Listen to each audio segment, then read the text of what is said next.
5 कहानियां जो बताती हैं क्यों पति अपनी पत्नी से डरते हैं।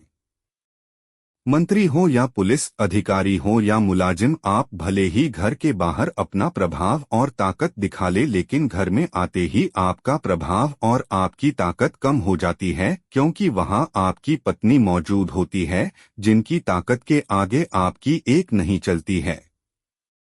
ऐसी बातें अक्सर लोग एक दूसरे से करते हैं और इस विषय पर बहुत से चुटकुले और जोक्स भी बने हैं।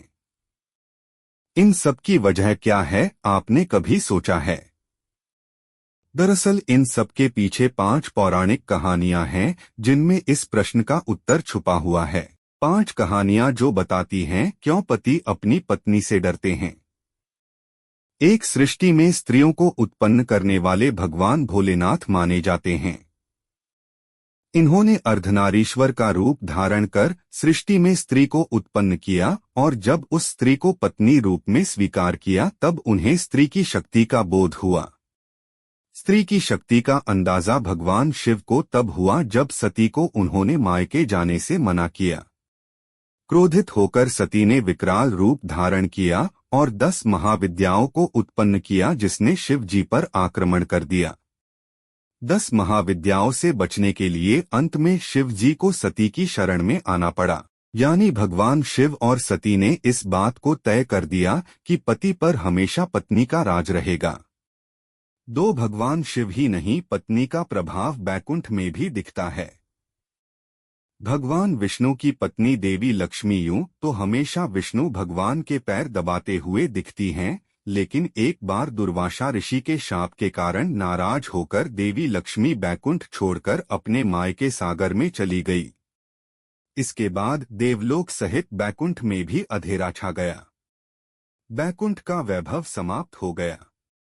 इसके बाद सागर मंथन करने पर देवी लक्ष्मी पुनः प्रकट हुई, और फिर विष्णु ने कभी देवी लक्ष्मी को नाराज करने का जोखिम नहीं उठाया।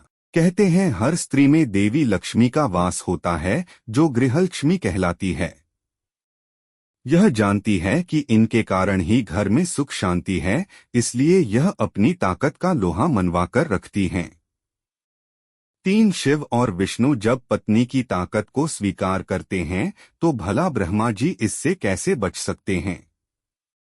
त्रिदेवों में सृष्टिकर्ता के पद पर विराजमान ब्रह्मा जी देवी सरस्वती की सत्ता को स्वीकार करते हैं, क्योंकि एक बार पुष्कर में ब्रह्मा जी ने यज्ञ का आयोजन किया और देवी सरस्वती के यज्ञ स्थल तक पहुंचने में समय लग गया, तो गायत्री नाम की कन्या से विवाह कर लिया। देवी सरस्वती ने जब ब्रह्मा के साथ गायत्री को देखा तो ब्रह्मा जी को शाप दे दिया कि आपकी पूजा कहीं नहीं होगी, और रुठकर रत्नागिरी पर्वत पर चली गई।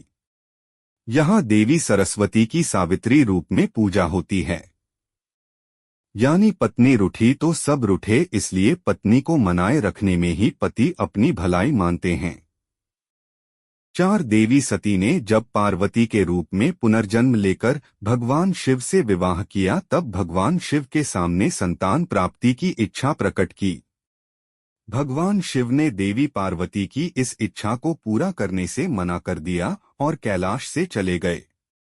देवी ने तब अपनी इच्छा पूरी करने के लिए अपने शरीर के उपटन से एक बालक का निर्माण किया और उसमें प्राण डाल दिया। यह देवी पार्वती ने इस बात को साबित कर दिया कि उन्हें अपनी चाहत पूरी करने के लिए किसी की खुशामद करने की जरूरत नहीं है। इस तरह देवी पार्वती ने अपनी शक्ति का परिचय देकर शिव को चौंका दिया, और अंत में शिव को देवी के सामने झुकना पड़ा। यानी स्त्री चाहे तो अपनी चाहत को अपने बल पर पूरा करने की ताकत रखती है। यह बात पुरुष मन अच्छी तरह जानता है, इसलिए स्त्री शक्ति के आगे हमेशा सिर झुकाता है। 5 जिन शनि महाराज से पूरी दुनिया डरती है, उन्हें भी किसी से डर लगता है तो वह है उनकी पत्नी।